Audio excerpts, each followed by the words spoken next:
Et nous allons commencer. Donc, je vous dis bonjour et je vous remercie de votre présence pour cette table ronde sur l'hydrogène renouvelable. Alors, je crois que tout le monde ne m'entend pas, tout le monde n'a pas encore son casque.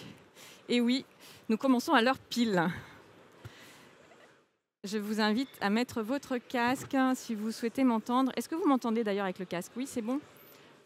Voilà. Est-ce que les personnes derrière vous, vous pouvez leur dire qu'on a commencé? Alors, parce que les gens qui n'ont pas leur casque ne peuvent pas savoir qu'on a commencé. Voilà, c'est juste pour vous signaler. Parfait. Donc, merci beaucoup pour votre présence à cette table ronde sur les mobilités à hydrogène et l'hydrogène renouvelable pour décarboner les mobilités dans les territoires.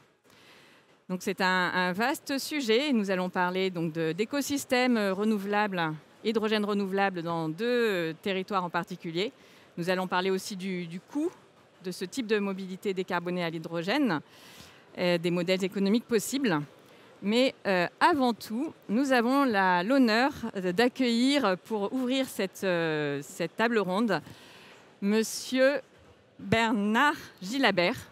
Donc, vous êtes chargé de mission hydrogène auprès de Carole Delga, donc la présidente de la région Occitanie. Et vous allez pouvoir nous expliquer pourquoi et comment, en fait, en quelques mots, l'Occitanie est vraiment en pointe de l'hydrogène renouvelable pour la mobilité.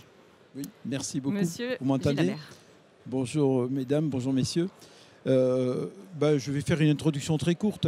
Vous dire que la région Occitanie s'est préoccupée d'hydrogène depuis 2015, qu'elle a travaillé sur d'abord la structuration de cette filière avec les services, avec les agences de développement, l'agence de développement économique ad hoc, agence économique, et le groupe qu'elle a créé à l'intérieur, qui est le groupe IDEO, qui anime la filière hydrogène. Il y a aussi l'agence régionale énergie-climat, qui est un outil pour le montage de projets publics-privés en particulier, et ça c'est intéressant.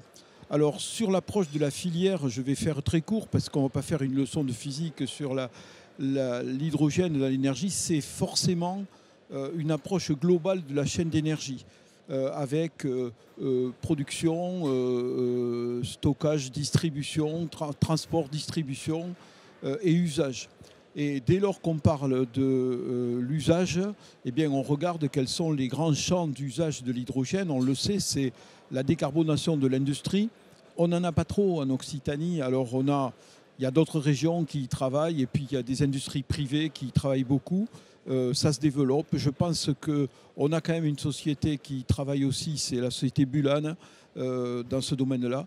La deuxième usage, c'est l'hydrogène combustion. L'hydrogène combustion, c'est un champ qui porte un avenir, un grand avenir, y compris pour les mobilités. Je crois que ça, c'est important de le savoir.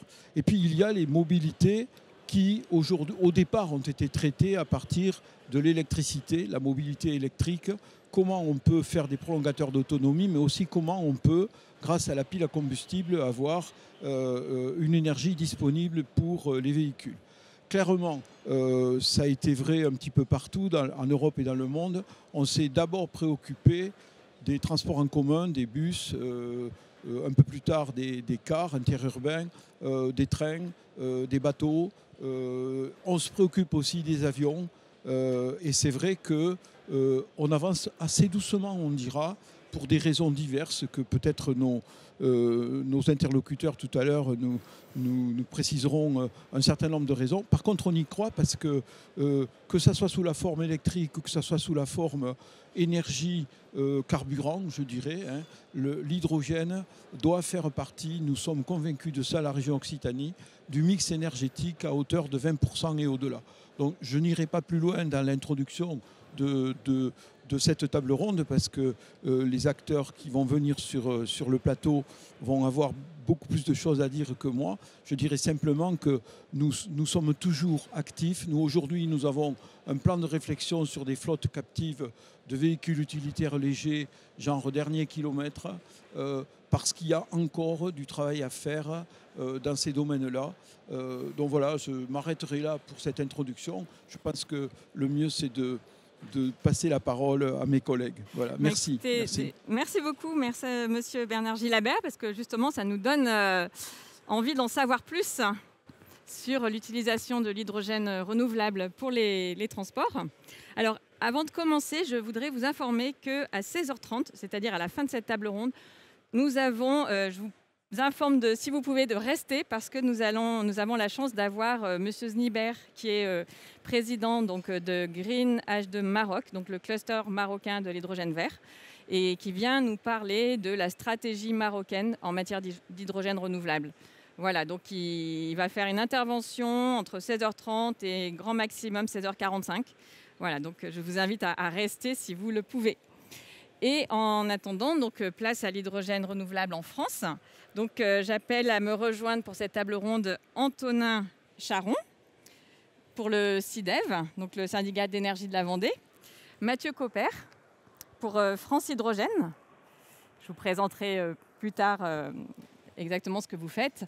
Ensuite, Christelle Guillon, voilà, pour l'AREC, donc l'Agence régionale énergie-climat de l'Occitanie, et Christelle Martinez pour Hynamix, donc filiale d'EDF sur l'hydrogène décarboné et bas carbone. Ça marche? Oui? Très bien. Alors, pour commencer, donc on va déjà on parle d'hydrogène vert. Donc moi j'aimerais bien comprendre de quoi on parle. Quand on dit hydrogène vert, hydrogène renouvelable, hydrogène bas carbone ou décarboné, finalement de quoi parle-t-on? On va passer une petite image et je laisse la parole à Mathieu Copper, qui est donc chargé de mission relations avec les territoires pour France Hydrogène. Et je rappelle que France Hydrogène, c'est une association qui réunit 450 acteurs de la filière française de l'hydrogène sur toute la chaîne de valeur. Tout à fait. On Bonjour. m'attend. Bonjour. Bonjour à toutes et à tous. Donc oui, on va commencer par défricher un petit peu les terminologies, notamment les couleurs de l'hydrogène. Vous voyez à l'écran l'arc-en-ciel de l'hydrogène. Alors sachez que nous, à France Hydrogène, on n'utilise pas forcément le code couleur adéquat parce qu'on privilégie les terminologies d'hydrogène renouvelable et bas carbone. C'est pour ça qu'on ne va pas forcément parler d'hydrogène vert, rose, bleu, etc., etc. On va plus parler d'hydrogène renouvelable et bas carbone, et sachant que pour avoir une qualification renouvelable ou bas carbone, cet hydrogène doit émettre, lorsqu'il est produit, moins de 3,38 kg d'équivalent CO2 par kilo d'hydrogène produit. Alors ce chiffre, oui. Je précise que la table ronde, c'est sur l'hydrogène renouvelable, hein, donc c'est pas enfin, il y a une différence entre les deux. Hein, il y a une différence entre renouvelable et bas carbone. Je vais y venir justement. Alors juste pour préciser sur ces 3,38 kg de CO2, d'équivalent CO2 par kilo d'hydrogène, voilà, ça n'est pas un chiffre qui sort de mon chapeau, c'est un règlement européen qui date du 10 février 2023 et qui a été transposé dans la réglementation française par un arrêté datant du 1er juillet de cette année-là, de 2024, et qui donc fixe ce seuil d'émission pour produire l'hydrogène. Alors comme vous le dites, Carole, maintenant, quelle est la différence entre l'hydrogène renouvelable et l'hydrogène bas carbone? Alors l'hydrogène renouvelable, et là je vais m'arrêter essentiellement sur l'hydrogène produit par électrolyse de l'eau, qui concerne une écrasante majorité des projets et actuels d'ailleurs, des projets de production d'hydrogène en France et dans le monde. Donc l'électrolyse de l'eau par énergie renouvelable, solaire, photovoltaïque, éolien, va donner de l'hydrogène renouvelable, comme son nom l'indique. Et tout le reste, tout ce qui est produit par électricité non renouvelable, je pense notamment en France avec le mix énergétique français et notamment le nucléaire, on va parler d'hydrogène bas carbone. Mais nous, à France Hydrogène, on se bat pour transformer l'hydrogène carboné, qui concerne 95% de la production d'hydrogène dans le monde, pour la transformer en hydrogène bas carbone et, dans le meilleur des cas, hydrogène décarboné renouvelable. Merci beaucoup. Et alors, quels sont les avantages justement de l'hydrogène renouvelable pour la mobilité? Alors, la mobilité, de quelle mobilité on parle justement? Tout à fait. Alors, on parle de mobilité lourde et intensive pour l'hydrogène parce que ça s'y prête le mieux. On a identifié trois avantages, trois atouts principaux pour la mobilité hydrogène en ce qui concerne essentiellement la mobilité lourde et intensive.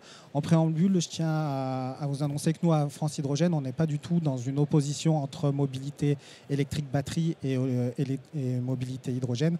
On pense qu'il y aura une complémentarité dans le futur, un mix énergétique qui composera les mobilités en fonction des usages.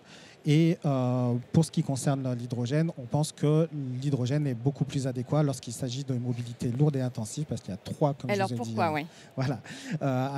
On a un temps d'avitaillement court. Donc pour les véhicules personnels, on a 3 à 5 minutes pour faire un plein d'hydrogène pour un véhicule léger. Donc ça se prête particulièrement bien pour notamment les taxis. Je ne sais pas s'il y a des franciliens ou parisiens dans la salle. Moi, il ne se passe pas un jour à Paris que sans voir 2 ou 3 taxis des sociétés Hype ou Asietco qui roulent à hydrogène, sachant qu'il y en a plus de 1000 aujourd'hui qui roulent en région parisienne. Ça se prête aussi bien pour les véhicules utilitaires légers, pour les véhicules d'urgence. Je pense notamment aux pompiers, aux SAMU qui n'ont pas le luxe d'attendre plusieurs heures de faire le plein d'une batterie et donc qui ont l'obligation d'avoir un temps d'avitaillement plutôt court. On a aussi une charge utile plus importante avec des technologies embarquées plus légères. Quand je parle de technologie embarquée, je parle de la pile à combustible la plupart du temps et du réservoir. Et cette technologie est beaucoup plus légère que les batteries et nécessite donc moins de puissance pour faire rouler le véhicule. Et enfin, une autonomie et une puissance supérieure avec en moyenne des piles à combustible qui ont 2 fois plus d'autonomie que des véhicules à batterie. Et donc là, ça se prête beaucoup plus ça se prête d'autant mieux pour tout ce qui est transport routier, transport de marchandises, pour ce qui est bus, autocars, les autocars qui font les fameux autocars Macron par exemple, qui roulent à plus de 300 km par jour et donc avec une autonomie accrue. Là, je vous ai proposé une gamme de véhicules qui n'est pas du tout exhaustive, mais qui roule. On parle de mobilité hydrogène, c'est pas la mobilité de demain, c'est une mobilité qui a commencé aujourd'hui, qui a même commencé hier, on le verra notamment avec des exemples aujourd'hui. Des mobilités qui roulent et des gammes qui ont une tendance à s'étoffer au fur et à mesure. Vous en avez quelques exemples là, avec des bus, des bennes à ordures ménagères, des autocars qui aujourd'hui sont rétrofités, donc c'est-à-dire qu'on a changé la motorisation pour les passer en motorisation hydrogène, mais on va avoir une gamme d'autocars neuves dès l'année prochaine. Voilà, vous avez un exemple ici, je ne vais pas mettre en Merci beaucoup Mathieu Cooper pour cette introduction, en tout cas ces fondamentaux, ce rappel des fondamentaux. Et j'aimerais laisser la parole maintenant à Antonin Charon. Donc, vous êtes chargé de projet Pôle Innovation Expertise pour le SIDEV, qui est le syndicat d'énergie de la Vendée. Alors la Vendée, je crois, a mis en place assez très tôt un écosystème hydrogène vert renouvelable pour la mobilité. Et vous allez nous expliquer comment, pourquoi, tout nous dire en 5 minutes. Bonjour à tous, donc Antonin Charon du SIDEV. Effectivement, le SIDEV a mis en place une politique et une volonté de déploiement de l'hydrogène en Vendée, avec une thématique importante qui était celle de produire et de consommer localement. Depuis 2010, on développe la mobilité au SIDEV, donc avec les IRV au début, ensuite le gaz vert, donc avec le GNV, avec des productions via des méthaniseurs. Et donc en 2017-2018, il y a une volonté des élus locaux, c'est important de le préciser parce que ces projets aujourd'hui fonctionnent grâce à ces élus. De mettre en place une distribution d'hydrogène, mais une distribution d'hydrogène vert. Et donc c'est Life, le producteur d'hydrogène vert, qui est venu s'installer à Bouin, donc sur la côte vendéenne, avec un électrolyseur donc de 750 kW, c'est la fenêtre du milieu. Et la particularité de cet électrolyseur, c'est qu'il est raccordé en direct sur des éoliennes qui appartiennent à Vendée Énergie. Vendée Énergie, c'est une SEM, une société d'économie mixte qui appartient en partie au SIDEV. Et donc les 3 éoliennes qui sont sorties de tarif d'achat de DFOA ont été raccordées en direct au site. Donc là, on a une production d'hydrogène vert à partir d'énergie éolienne. Une fois qu'on produit cet hydrogène, il est à peu près à 300 bars. Voilà, c'est un terme technique, mais il est à peu près à 300 bars et on le transporte vers les stations de distribution multi-énergie, donc avec une partie hydrogène. Donc là, cette fois, la distribution est portée par le SIDEV sur un investissement du syndicat. En fonction du maillage qu'on verra juste après, l'hydrogène est transporté par véhicule GNV. Donc on a voulu maintenir cette boucle verte sur le territoire. Et nous, on va le monter jusqu'à 700 bars sur 2 de nos stations pour distribuer à tout type de véhicules. Donc on l'a vu juste avant, les véhicules légers ou des véhicules lourds comme des bus. L'avantage, c'est que le plein se fait relativement vite. C'est-à-dire que sur un véhicule léger, on a à peu près à 1 minute au kilogramme. Sur une Mirai, un véhicule léger, on a à peu près à 5 minutes le plein. Et pour un bus, en 15 minutes, on a fait la recharge. Voilà un petit peu le maillage départemental. On a donc 3 stations qui appartiennent au SIDEV, c'est les flèches bleues. 2 stations 200 kg jour, donc refroidies à 700 bars. Donc là, on est sur un refroidissement à moins 40 degrés, donc il y a un peu plus de technologie. C'est des stations qui demandent un petit peu plus de suivi. La première, c'est la station de La Roche-sur-Yon que vous avez en haut à droite. Donc voilà, toujours cette volonté d'avoir une production, une consommation sur les 3 énergies. Ensuite, en bas à droite, vous avez la station des Sables d'Olonne, donc un schéma identique à celle de La Roche-sur-Yon. Et enfin, vous avez une station en bas à gauche, qui est une station Attaway à Saint-Gilles-Croix-de-Vie, qui, elle, n'est pas refroidie et alimente les véhicules à 350 bars, parce qu'elle alimente que 2 bennes à ordures ménagères pour le moment. Et du coup, il n'y a pas besoin de refroidir ce système-là. Et vous avez aussi un acteur privé qui s'est lancé sur le marché, qui a décidé d'installer sa station à Maché, c'est l'acteur Bretéché. Au niveau des stations, vous avez donc les 2 stations La Roche et les Sables qui sont en technologie HRS. Vous avez la station de Saint-Gilles qui est en technologie Attaway et vous avez la station de Maché qui est une McPhy. Et donc la production de bois qui est l'hydrogène vert. Voilà un petit peu le maillage territorial. Pour tout vous dire, on avait une 4e station qui était prévue à Chaland, mais au vu des volumes et des usages prévus initialement, pour le moment, elle est un petit peu en stand-by parce que l'important pour nous, c'est ce que vous avez sous les yeux, c'est de massifier les usages. C'est-à-dire que quand on s'est lancé autour des années 2020, un petit peu avant, l'hydrogène, il fallait surtout fiabiliser la technologie et trouver un acteur qui était prêt à nous accompagner pour faire fonctionner ces stations et avoir un taux de disponibilité assez important. Aujourd'hui, on a 98 à 99% de taux de disponibilité et c'est quasiment primordial parce qu'aujourd'hui, un véhicule hydrogène qui ne se ravitaille pas chez nous, il ne roule pas. Et donc, la priorité, voilà, c'est de maintenir ce fonctionnement. Vous avez ici l'écosystème véhicule des véhicules qui fonctionnent sur le territoire. On a à peu près une 30aine de véhicules pour une consommation journalière de 130 kg à peu près. Donc, ces chiffres sont perpétuer l'évolution, on double, on triple, on quadruple nos usages par année. Mais l'important pour nous, il est ici, c'est-à-dire qu'on va chercher à massifier les usages et on a été lauréat d'un appel à projet national de l'ADEME sur l'extension de notre écosystème, c'est-à-dire qu'on a fait le choix de ne pas financer de nouvelles stations, mais de financer des véhicules auprès des entreprises du territoire et donc on les accompagne dans le montage du dossier, dans la réponse aux dossiers qui peuvent parfois être lourds pour des entreprises privées et on va chercher les fonds pour eux. Et l'intérêt pour nous, c'est de vendre de plus en plus de kilos d'hydrogène par la suite et de fiabiliser notre modèle. Merci beaucoup pour cette présentation synthétique et vraiment intéressante donc de ce qui se fait en Vendée. Et maintenant, je passe la parole à Christelle Martinez. Non, pardon, Christelle Guillon, bien sûr. Parce que maintenant, je voudrais savoir ce qui se fait en Occitanie. Nous avons déjà eu un avant-goût grâce à M. Gilabert.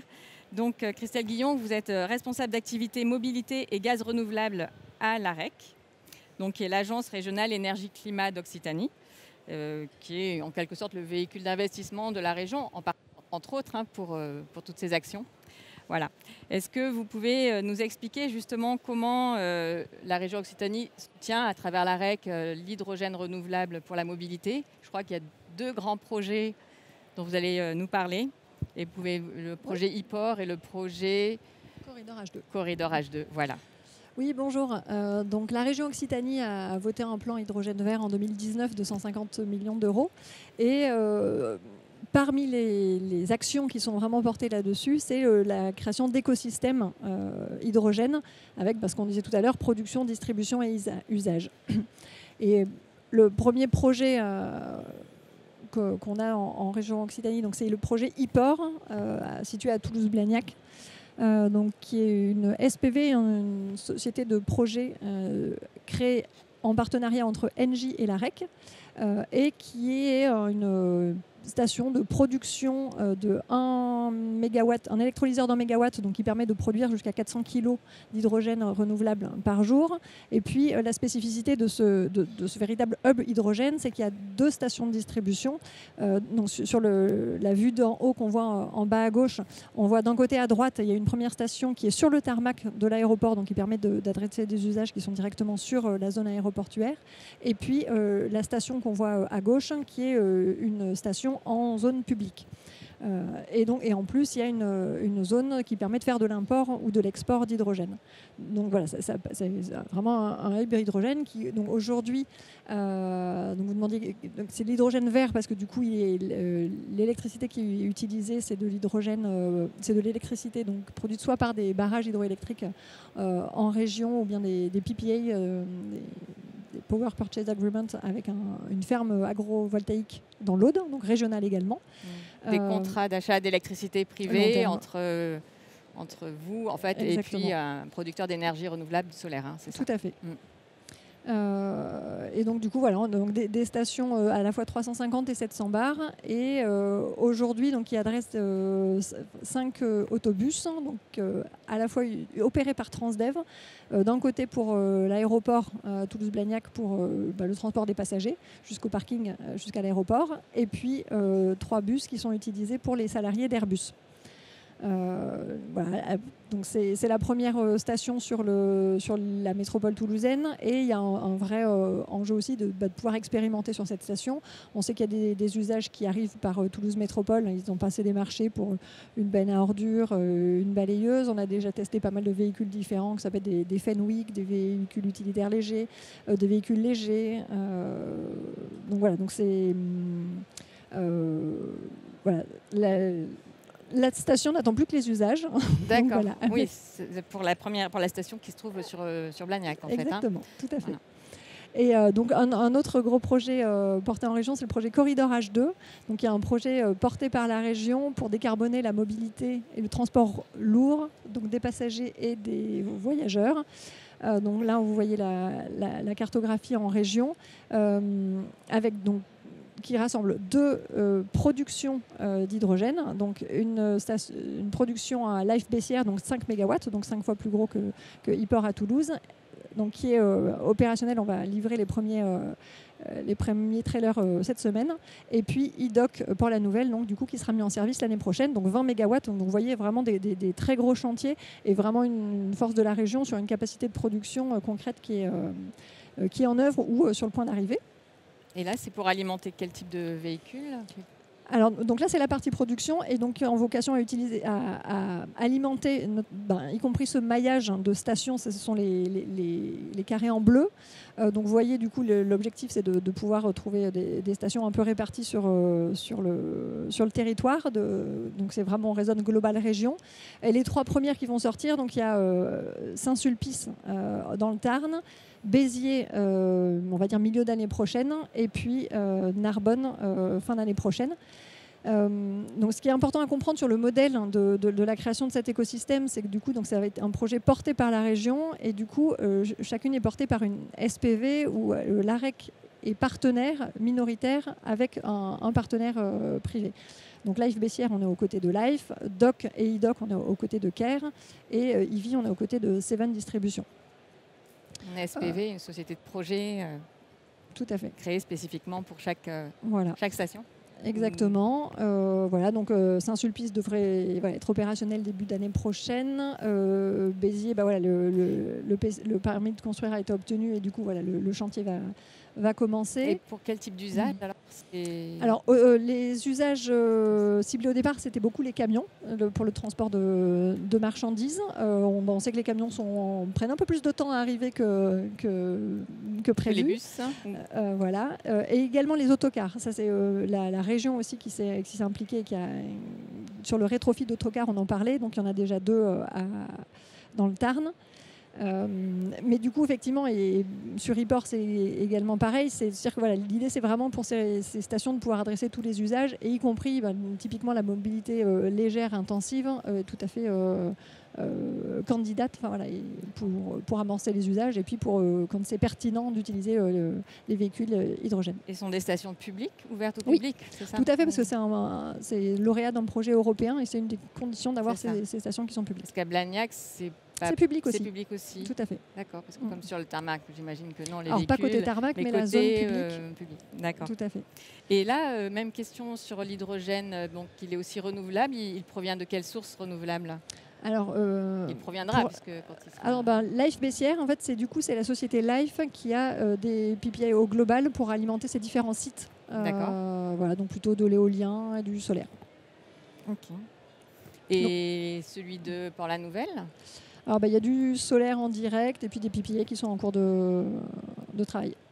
D'accord. Donc, des négociations. Voilà. Donc de l'électricité d'origine renouvelable aussi, oui, pour alimenter donc, des électrolyseurs pour cet hydrogène. Voilà.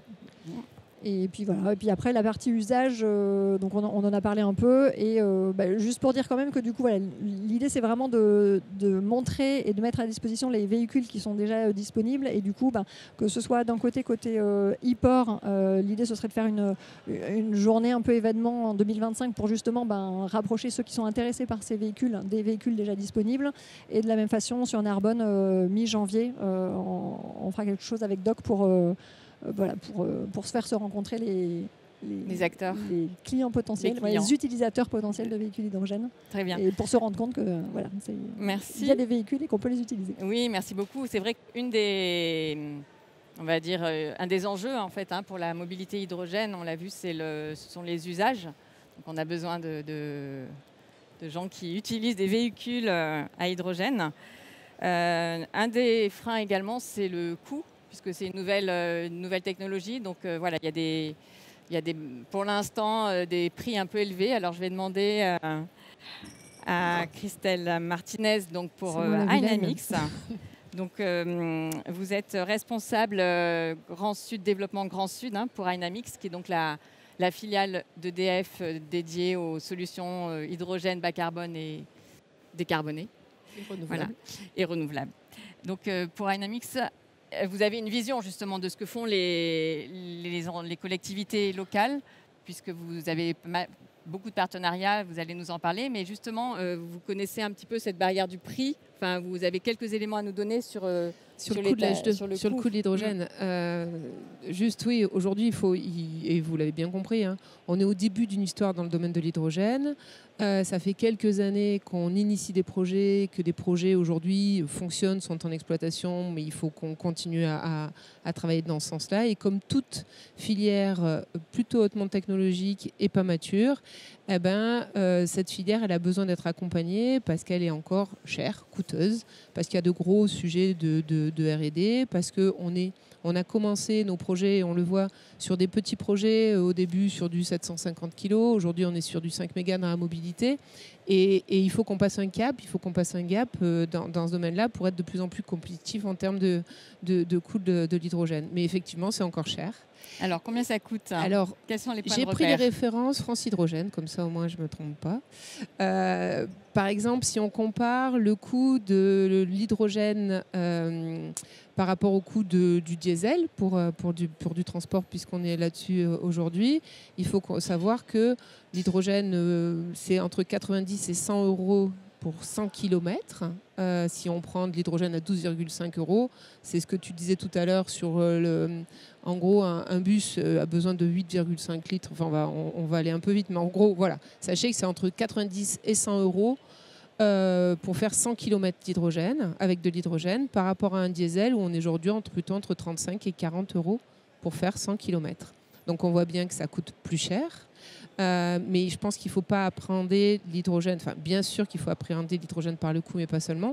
Donc, il faut aussi l'appréhender par tous les avantages de cette nouvelle filière sur la réduction de gaz à effet de serre, sur de l'effet bénéfique sur la santé. Mais c'est aujourd'hui quelque chose qui coûte encore cher en termes de production d'H2.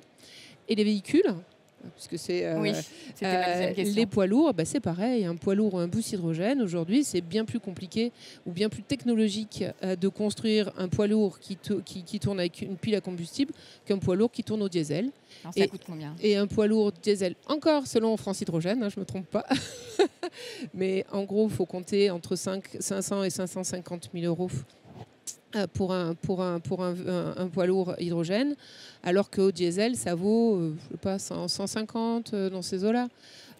Par contre, il y a des accompagnements, il y a des subventions qui peuvent réduire le coût d'un poids lourd d'environ 50%, mais ça reste plus cher aujourd'hui.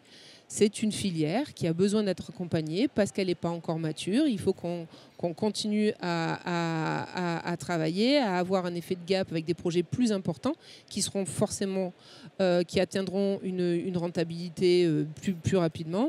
Mais c'est une filière aujourd'hui. Le coût de l'H2 est plus cher et le coût d'un véhicule est plus cher pour l'instant.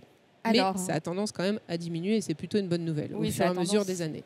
Effectivement, ça a tendance à diminuer. J'aimerais demander peut-être à Antonin Charron, puisque tous ces chiffres viennent de France Hydrogène, donc je ne vais pas redemander à France Hydrogène ce qu'elle en pense, mais un retour d'expérience au niveau du CIDEV de la Vendée.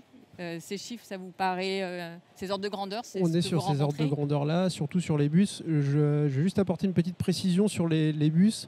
C'est de la nouvelle technologie, certes, mais pour vous rassurer, sur les 4-5 bus qui tournent sur le département aujourd'hui, les pannes qu'ils ont eues, ce n'est pas des pannes hydrogène. C'est soit des vitres cassées, et du coup, c'est une logistique un peu plus lourde parce que ce n'est pas forcément beaucoup de pièces en série sur ces véhicules.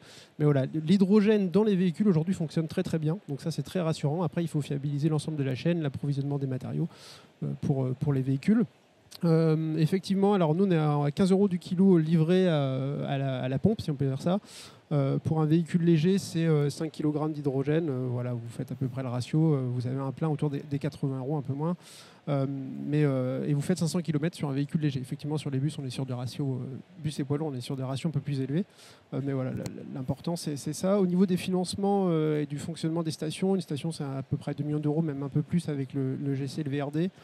Sur la station de La Roche-sur-Yon, on a réussi à se faire financer à hauteur de 80% par différentes aides. Ça sera peut-être ma question suivante, le financement. Je vais m'arrêter là. Voilà. Mais peut-être sur le prix des bus, c'est à peu près la même chose que le prix des poids lourds, non? C'est à 500-600 000 €. Pour un bus classique, on est plutôt autour des 150-200, c'est ces ratios-là. Voilà, mais il y a des subventions. Parfait. Merci pour ce focus sur les tarifs. Et donc un autre enjeu de l'hydrogène renouvelable pour la mobilité, ce sont les véhicules, aussi la disponibilité des véhicules. Et j'aimerais donc passer la parole à Mathieu Copper pour France Hydrogène. Est-ce que vous pouvez nous donner quelques ordres de grandeur? Parce qu'en fait, il y a déjà des bus qui roulent en France à l'hydrogène. Il y a aussi quelques camions, voilà. Mais dites-nous... Qu'est-ce qui roule et où? Et il y a aussi des stations. Exactement. Voilà. On a déjà des écosystèmes qui existent. Et je tiens bien à préciser que, comme l'ont dit mes collègues, on va parler d'écosystèmes. Et je pense que c'est très important de parler d'écosystèmes dans son ensemble. La mobilité hydrogène concerne tout un écosystème de la station à l'usage. Et aujourd'hui, comme il a été dit, il manque les usages. On pense que les collectivités locales, dans cette technologie qui n'est pas encore mature, mais qui est en phase, on a passé la phase aujourd'hui de test. On n'est plus dans la période expérimentale. On est dans une phase de pré-industrialisation. Et pour passer cette phase de pré-industrialisation, on pense que les collectivités locales, notamment via le levier de la commande publique, va permettre de passer ce gap de l'industrialisation pour permettre à la filière de croître. Aujourd'hui, on a un peu plus... Alors là, ce sont des cartes qui datent de début octobre. Aujourd'hui, on a une petite soixantaine de bus qui roulent actuellement et qui circulent en France. Vous les voyez sur les points bleus. Sachant qu'on a... Voilà, là, ce sont ceux qui roulent avec les marques. Donc, on a plusieurs marques. Alors, sachant que Van Hool a fait faillite très récemment en début d'année. Donc, il roule toujours, il roule bien, mais malheureusement, il va être compliqué d'acheter des bus Vanoul. Mais on a d'autres constructeurs comme Solaris ou comme Safra, qui est un local de l'étape parce qu'ils sont d'Albi. Donc voilà, donc on a une soixantaine de bus, on a plus de 250 bus qui sont dans les cartons et qui vont être livrés à hauteur de 2026-2027, et d'autres qui sont dans les cartons et qui sont envisagés dans d'autres collectivités. Vous voyez un petit peu le panorama ici. Si on continue sur les slides suivantes, on va voir d'autres mobilités, d'autres véhicules qui sont... Non, après, c'est les stations. Après, c'est les stations. Ouais. Et bien justement, voilà, je voulais vous parler des stations qui sont quand même le cœur de cet écosystème. Mon collègue du CIDEV l'a très bien dit, et vous aussi d'ailleurs en Occitanie. Aujourd'hui, on a à peu près 83 stations hydrogène en service et 107 en projet. On a la chance en France d'avoir 2 constructeurs de stations, et je vais me permettre de les nommer, qui sont, alors il y a NIMX également, mais je pensais essentiellement à HRS et à Tawek, qui construisent, conçoivent et entretiennent des stations. Et on a la chance d'avoir en France, ils sont situés en Auvergne-Rhône-Alpes, et on a cette chance-là d'avoir cette technologie française ici présente pour constituer le cœur des écosystèmes territoriaux en hydrogène. Et donc il faut aller les voir si on n'a jamais ici des collectivités locales représentées dans le public. N'hésitez pas à aller les voir pour commencer à constituer votre écosystème hydrogène de mobilité. Vous voyez ici quelques exemples de stations hydrogène. Bon, il y en a 83, j'ai dû en choisir 4 pour vous les montrer. Je m'en excuse s'il n'y a pas tout. Mais vous voyez, il y a tout un tas de stations qui existent, et voilà, il faut y aller. Merci.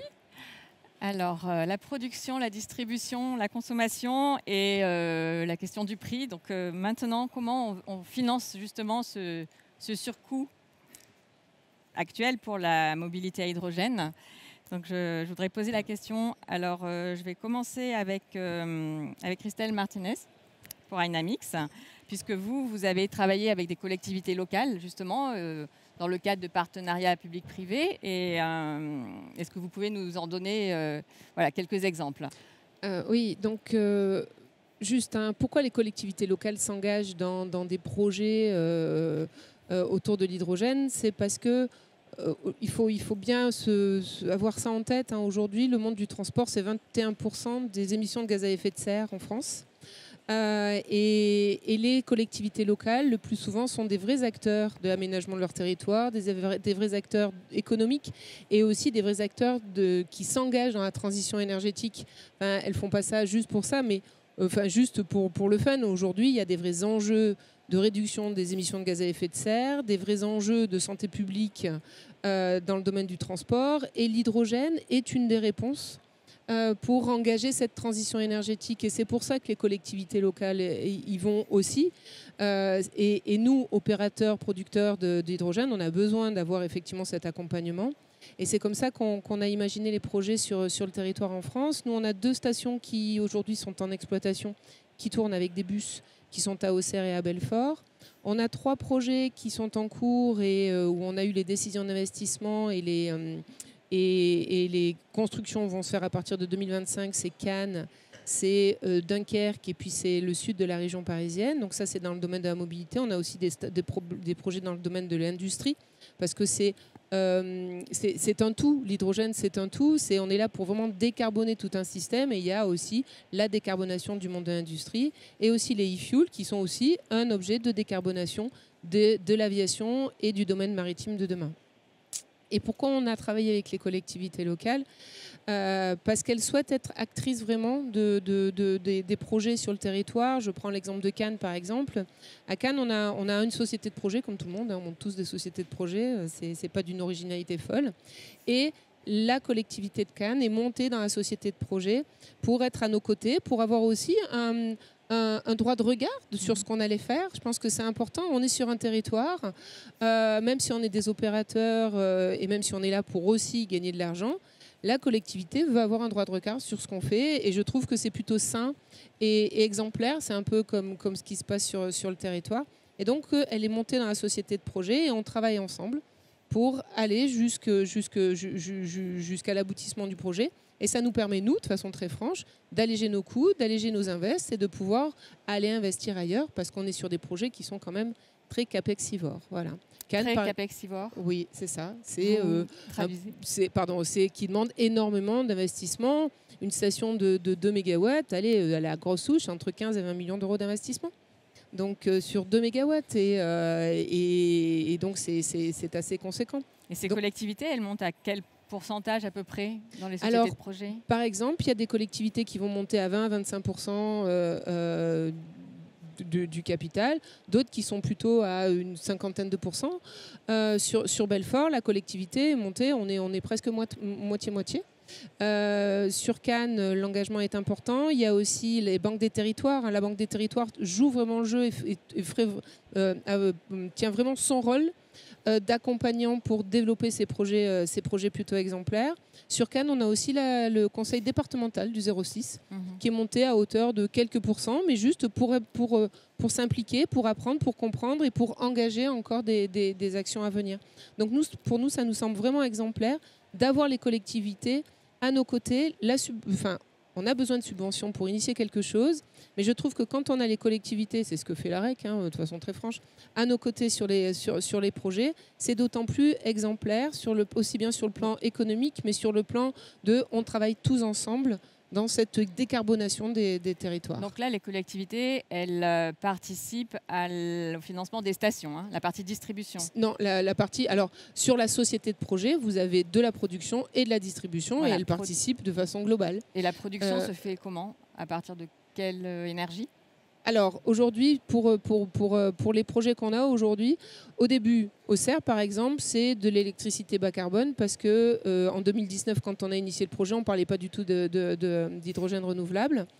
Et depuis cette année, on a signé un PPA global de 20 MW qui vont faire que toutes nos stations de mobilité seront alimentées via un PPA, donc seront à l'âge de renouvelable. Un PPA basé sur des énergies renouvelables. Ah bah oui, oui, c'est un PPA avec sur de l'éolien. Sur de l'éolien. Oui, voilà. Mais nous, c'est un PPA global où on va pouvoir alimenter toutes nos stations en fonctionnement demain avec de l'électricité d'origine éolienne.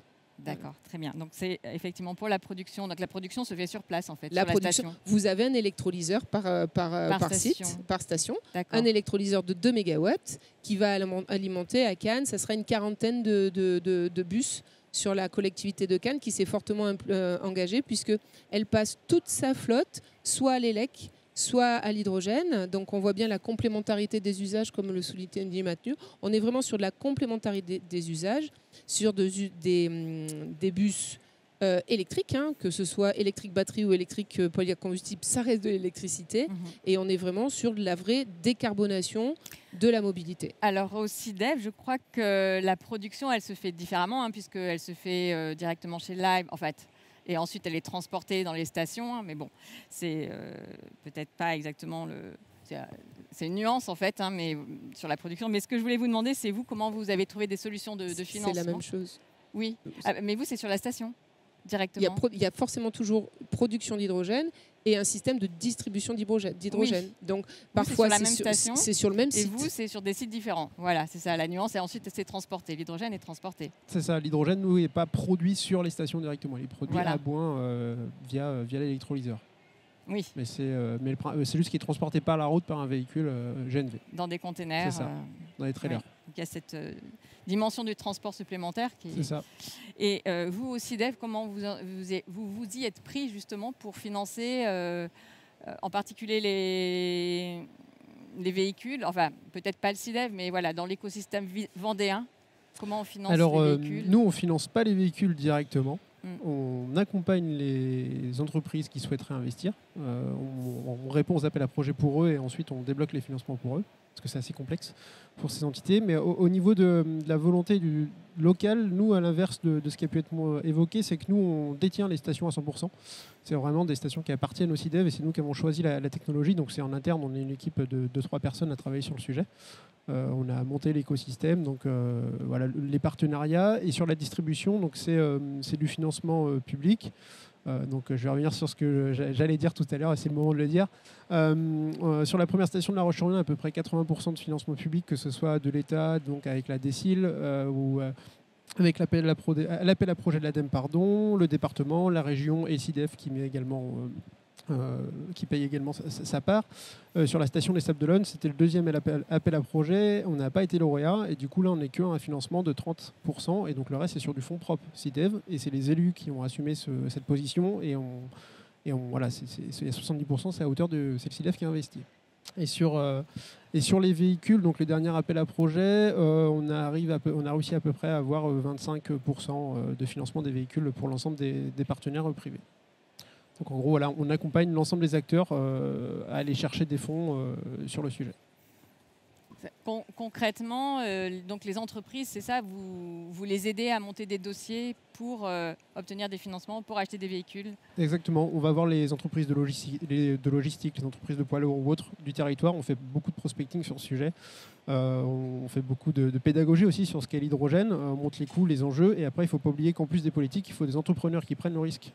Et qui a la volonté de décarboner les centres-villes, hein, ça, clairement, et qui décident de mettre au pot. Par contre, ce qu'ils nous disent clairement aujourd'hui, c'est que pour eux, le dossier administratif à remplir pour aller chercher ces fonds-là, pour eux, c'est pas possible dans leur fonctionnement. Et du coup, c'est le SIDEF qui prend ce rôle-là et qui le fait pour l'ensemble du département. Et vous avez déjà des résultats?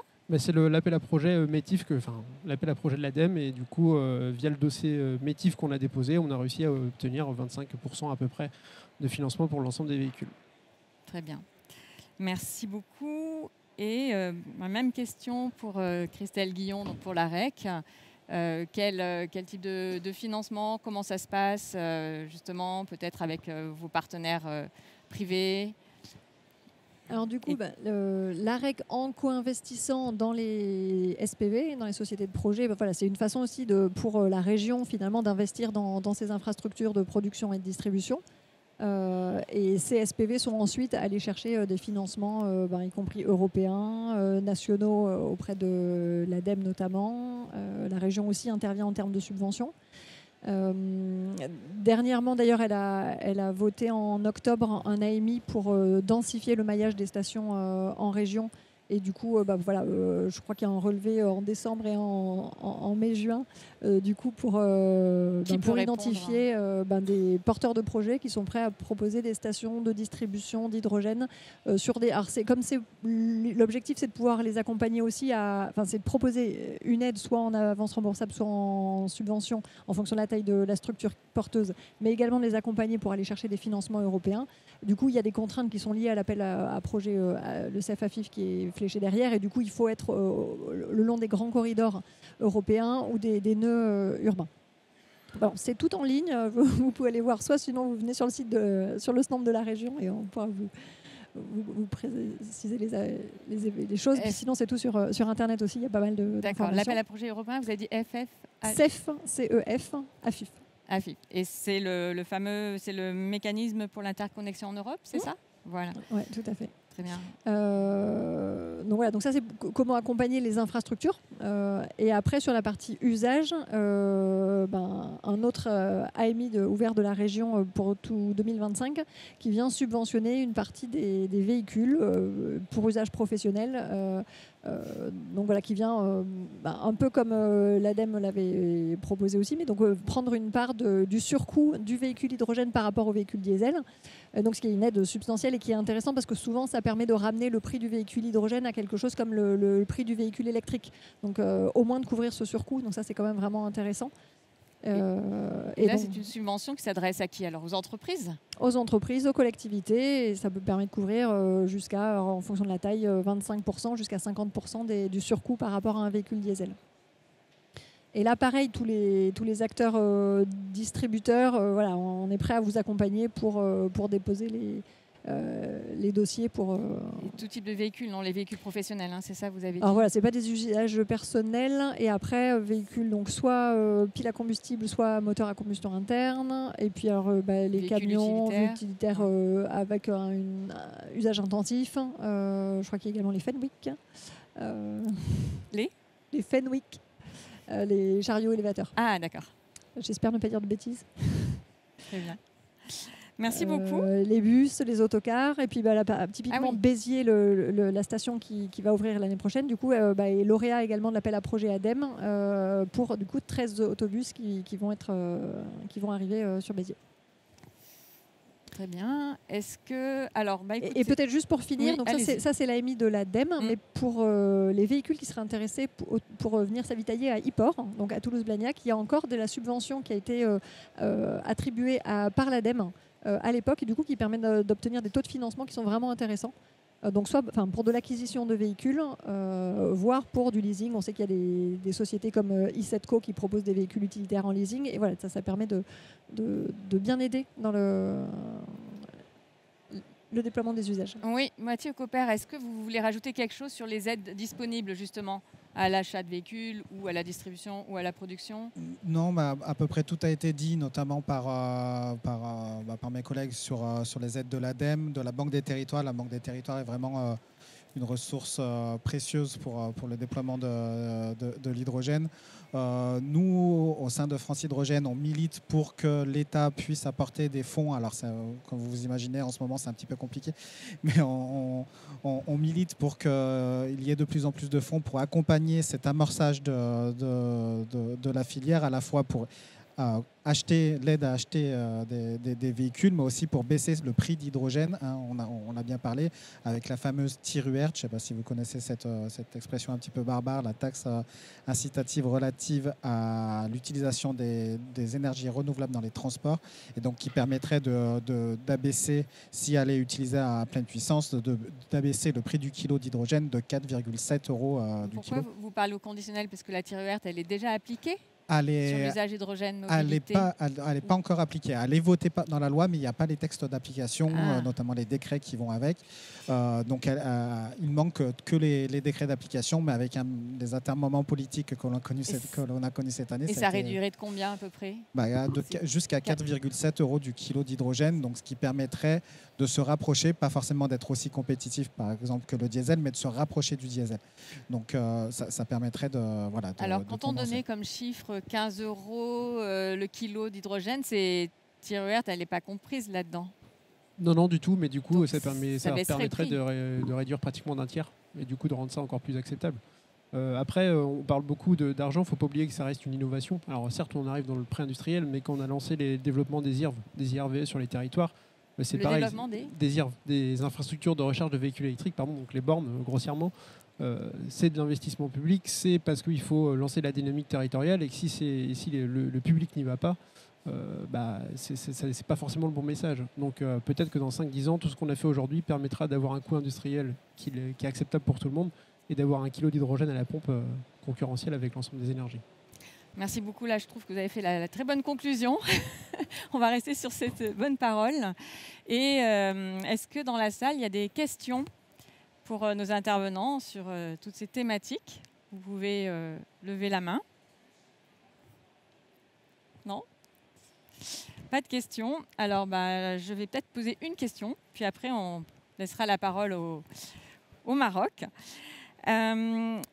On a parlé donc beaucoup de mobilité, c'était le sujet. Mais voilà, moi je m'interroge sur le côté industriel aussi, puisqu'il y a de l'hydrogène renouvelable pour décarboner les industries. Est-ce que ça peut permettre de financer finalement la production pour la mobilité, en fait, d'apporter un usage complémentaire? Peut-être à qui je vais poser cette question?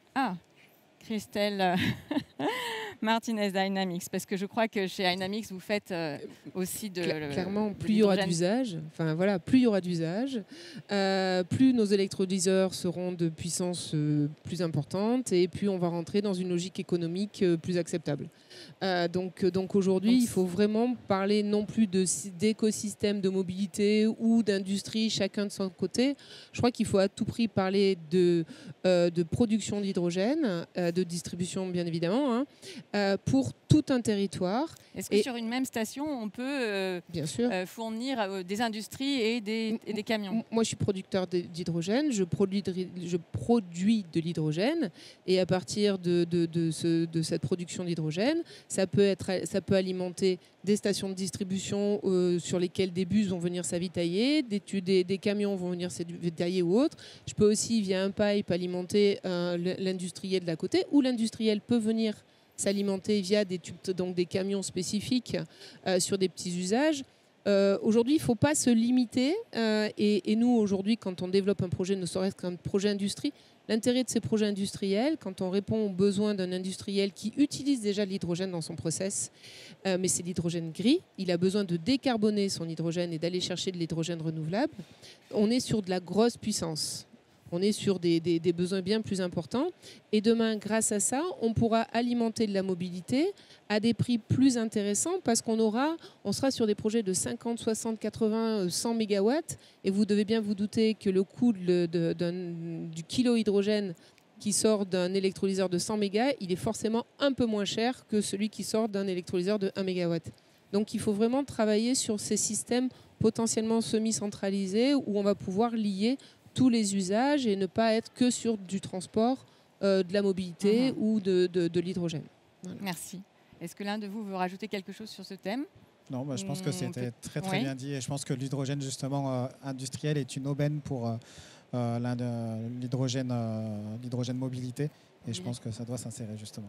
Oui. En région Occitanie, on n'a pas énormément de gros utilisateurs, mais on en a quelques-uns d'hydrogène. Donc c'est effectivement un des premiers usages possibles.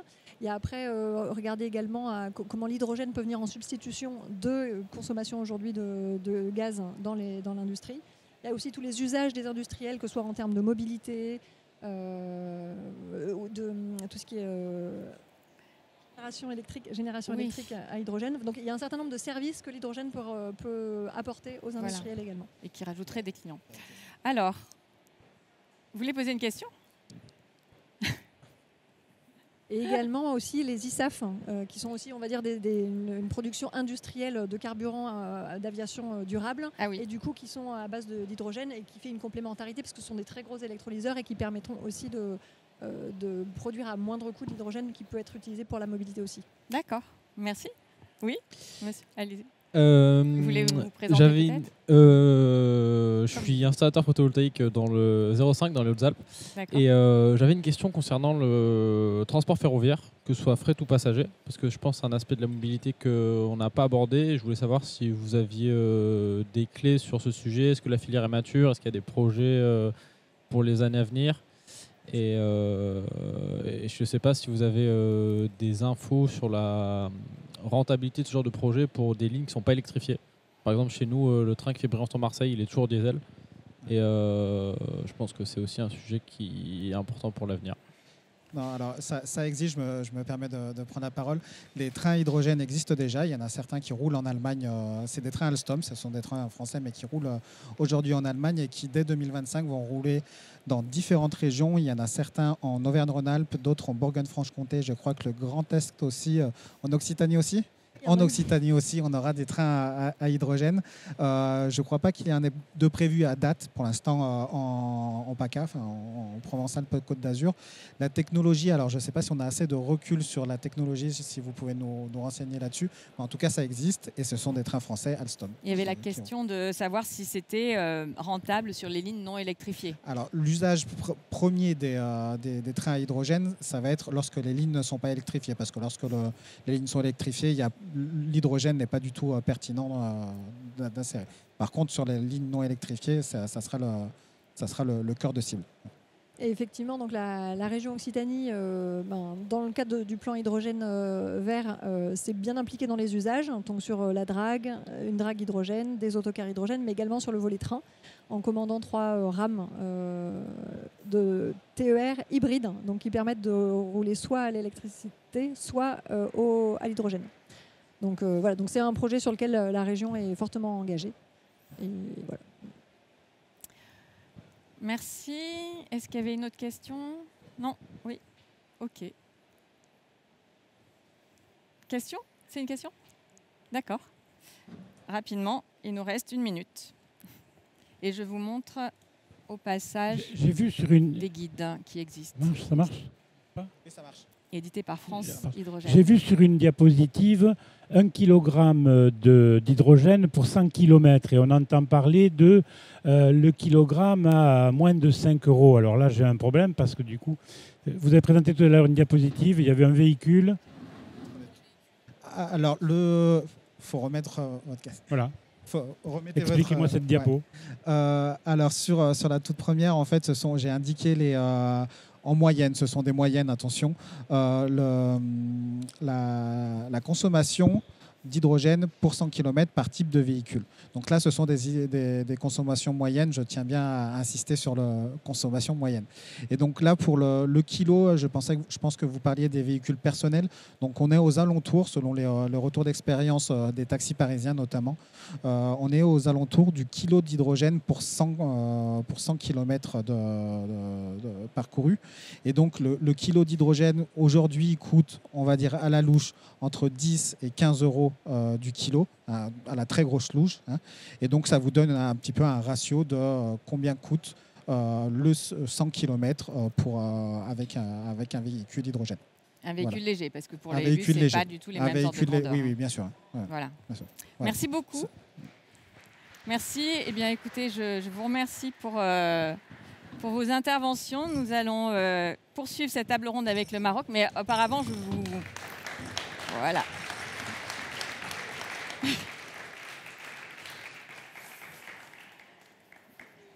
Vous pouvez laisser... Oui, vous pouvez laisser... Ah oui, vous pouvez les garder pour l'intervention. Alors... Mais il faut en laisser pour le monsieur... Non, mais tout le monde, c'est bon. Oui, oui. Donc, comme je vous le disais au début de cette table ronde, nous allons maintenant avoir une présentation du cluster Green H2 Maroc. Et j'invite à me rejoindre sur scène. Donc, alors, monsieur Pierre Benaïm, directeur adjoint à l'innovation de ADOC, donc l'agence de développement économique de la région Occitanie. Et monsieur Mohamed Yahya Zniber, vous êtes président du cluster Green H2 Maroc. Donc, vous allez nous faire un focus synthétique sur l'hydrogène renouvelable au Maroc. Alors, prenez une place, un micro, vous avez vos casques. Je pense que c'est bon ? D'accord. Bien, bonjour à toutes et tous. Je vais être très bref parce que M. Zniber, qui nous fait l'amitié d'être là aujourd'hui, doit prendre un avion, donc va devoir partir à 16h45 précise. Simplement rappeler que l'histoire de l'Occitanie et du Maroc est une histoire maintenant ancienne, puisque nous avons un partenariat économique et institutionnel fort depuis un certain temps, et que nous avons souhaité renforcer donc notre collaboration sur le sujet de l'hydrogène. Et nous avons signé ce matin un accord de partenariat, un MOU, avec le cluster Green H2 que M. Zniber préside et dont il va nous présenter les principales activités. Ça nous semblait assez évident puisque nous avons des activités relativement proches avec la dynamique IDEO, notamment sur le volet de la chaîne de valeur de R&D et industriel de l'hydrogène. Nous avons donc signé cet accord de partenariat dans lequel nous souhaitons engager un certain nombre d'actions sur les partenariats industriels, les partenariats pour la recherche, la formation, des événements en commun, et essayer de faire en sorte que nos écosystèmes se cooptent. Donc on est ravis et très heureux de ce partenariat. Et je vous laisse maintenant la parole, M. Zniber, en vous remerciant, vous et toute la délégation marocaine qui est venue nombreuse passer un peu de temps sur Energaia, et vous pouvez les rencontrer si vous êtes intéressés pour d'éventuels partenariats avec eux suite à la présentation que vous allez nous faire. Merci beaucoup. Merci. Merci de me recevoir dans cet entretien et cette conférence intime. Alors je commencerai juste pour rappeler ce qu'était la feuille de route marocaine pour l'hydrogène vert. Alors tout ce qui est en pointillé représente un peu la mise en bouche, hein, cette partie développement, cette partie réduction des coûts qui sont étudiés tout au long du parcours. Et nous estimons qu'au Maroc, ça serait plutôt vers 2030 que l'on ferait de l'hydrogène un produit transformé en dérivé, notamment l'ammoniac. Pourquoi l'ammoniac? Parce que nous avons le plus gros consommateur mondial d'ammoniac au Maroc, en l'occurrence l'Office chérifien des phosphates, qui est fabricant évidemment d'engrais et qui va être concerné par la décarbonation dès 2026. Ensuite, nous estimons qu'entre 2030 et 2040, on irait plutôt vers les synthetic fuels, alors que le transport, pour nous, est quelque chose qui viendrait plus tardivement et qui concernera aussi bien l'aviation que le transport maritime, mais précédé par les gros transports au niveau terrestre. La partie export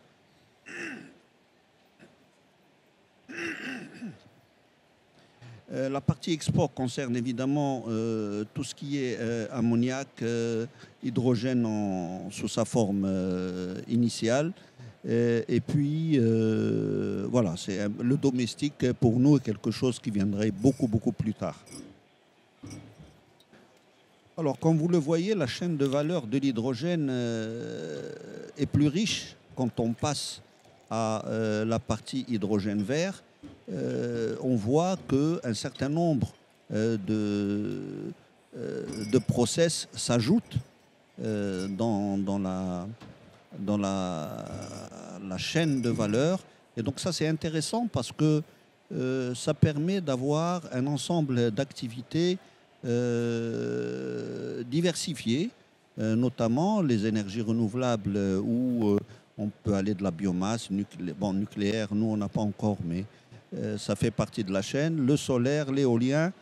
Et ensuite, vous avez la partie dessalement qui évidemment va jouer un rôle très important chez nous. D'abord du fait du manque d'eau dans des pays comme les nôtres.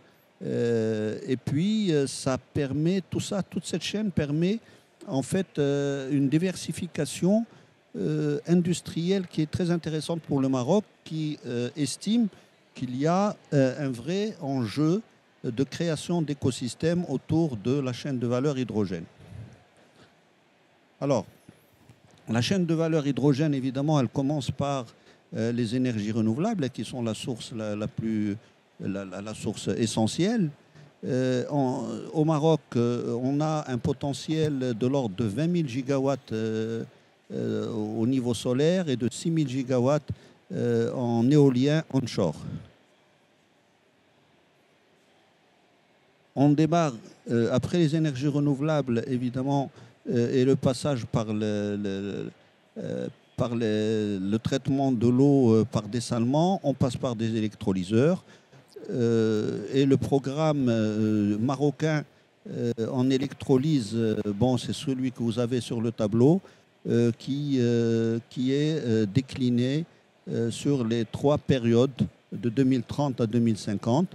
Et puis vous avez en bas la partie dessalement d'eau qui est relative à ce qui se fera en électrolyse. Alors je rappellerai quand même, c'est des chiffres qui ont évolué depuis à peu près une année du fait des grands projets qui ont été lancés après l'offre Maroc qui a été formalisée.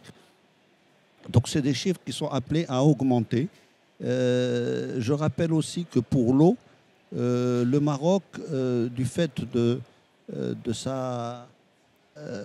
ce problème de disponibilité de l'eau, utilisera essentiellement de l'eau dessalée. Cette eau dessalée n'impacte pas réellement le coût de l'hydrogène, puisqu'on a estimé que ça serait aux alentours de 1% du coût final de l'hydrogène. Donc ce n'est pas quelque chose qui est impactant sur le process. Ensuite, évidemment, vous avez la partie stockage, compression pour stocker l'hydrogène. Là aussi, sur la chaîne de valeur, nous estimons qu'il y a un ensemble de composants d'équipements qui peuvent faire l'objet au Maroc de fabrication locale et qui permettent aux PMI, PME marocaines et en partenariat avec nos partenaires européens, de mettre sur place un certain nombre d'unités de fabrication de ces composantes. Il y a évidemment cette partie logistique qui est essentielle dans la chaîne de valeur. Et là, vous avez un graphe qui vous donne quels sont les moyens de transport qui pourront être utilisés en fonction des distances qui vont être parcourues pour transporter ces produits-là. Et puis là, c'est les usages avec à chaque fois les quantités de CO2 qui sont réduites dans le process. Alors, au Maroc aussi, on a cette sensibilité de faire bénéficier l'ensemble du territoire par l'écosystème hydrogène.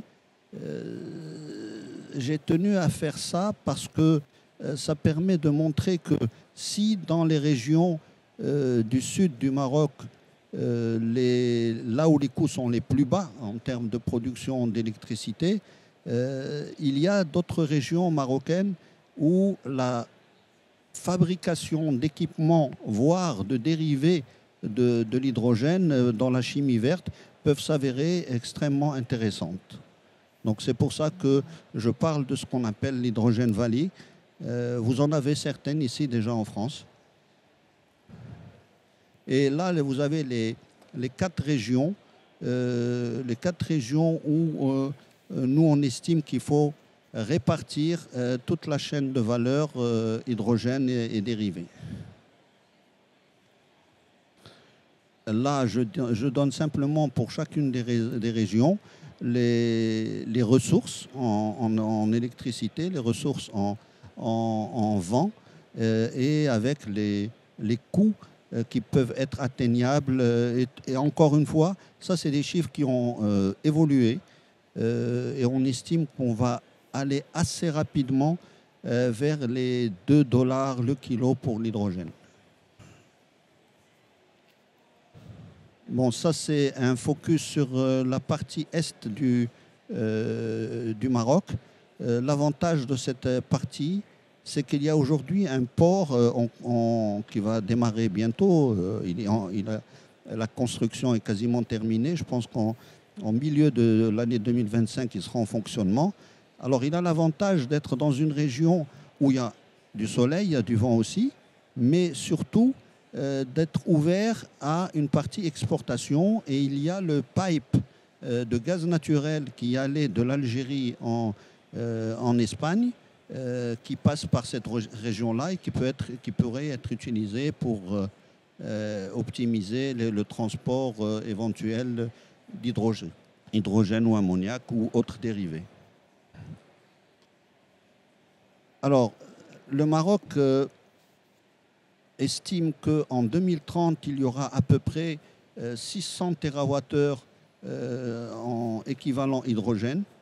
Et en 2050, 20 000 TWh. Et on a l'ambition de capter 22 TWh à horizon 2030, ce qui ferait ça 4% de la consommation mondiale, et environ 220 TWh, soit 1% de la production mondiale à horizon 2050.